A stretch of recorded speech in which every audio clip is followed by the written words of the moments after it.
আজকে আমার অফিসের প্রথম দিন, বাস ধরবো বলে অপেক্ষা করছি বাসের জন্য।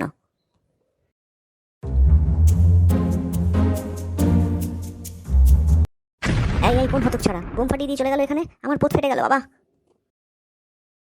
মারো হতক ছাড়াকে, আমার এখানে বোম ফাটিয়ে দিয়ে চলে গেল।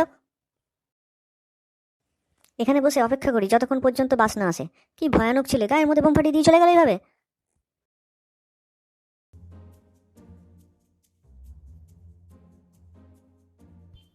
কি গরম পড়েছে, আর পারি না, এখানে বসে রেস্ট নিয়ে নি। কি দাদুরে বাবা, পারলে গায়ের ওপর উঠে বসে। কিছু বললে বাবা আমায়? না, বলছিলাম যে আপনি এরকম গায়ের ওপর উঠে বসছেন কেন? ওখানে তো কত জায়গা আছে। খুব গরম পড়েছে তো তাই। যাব বাবা, দাদু গরম পড়লে কি গায়ের ওপর উঠে বসে এইভাবে? এটা কি হলো দাদু? আসলে না বৌমা কালকে আমায় মূলো খাইয়েছে, তার জন্য পেটে খুব গ্যাস হয়েছে। গ্যাস তো বেরিয়ে যাওয়া ভালোই, বলো বাবা? তাই বলে কি আপনি আমার গায়ে এসে এরকম গন্ধময় গ্যাস দেবেন? ওটা খারাপ কিছু নয় বাবা, খালি গ্যাস আর শব্দ। এ তো অদ্ভুত বাস স্ট্যান্ড, কেউ এসে গায়ের ওপর গম ছুড়ে দেয়, কেউ এসে গায়ের ওপর বেঁধে দেয়। যাই এবার ওইদিকে গিয়ে বসি, আর কি উপায়।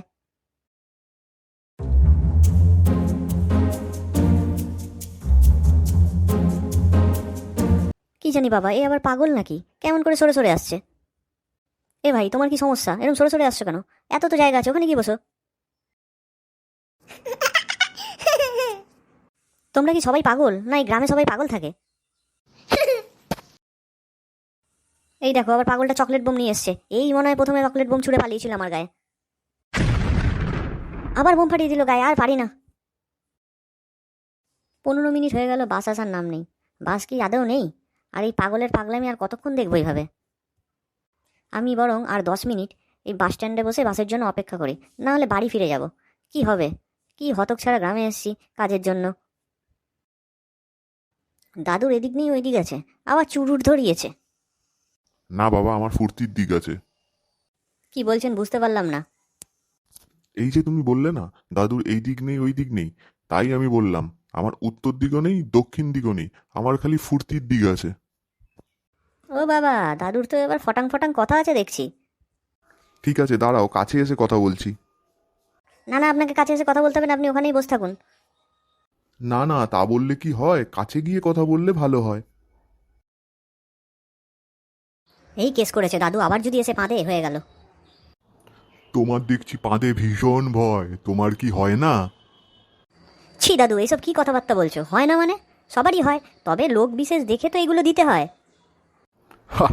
কি যে বলো, বাষ্প ছাড়বো তা আবার লোক বিশেষ দেখে ছাড়বো, সেটা কি হয়? আবার দিলেন তো, আবার দিলেন, বায়ু দূষিত করে। দিও না দাদু পাঁদ এমন করে, পাদলে যে বড়ই কষ্ট হয় আমার মনে। কোথায় গেল দাদু হঠাৎ অদৃশ্য হয়ে? এগুলো কি স্বপ্ন দেখছিলাম আমি?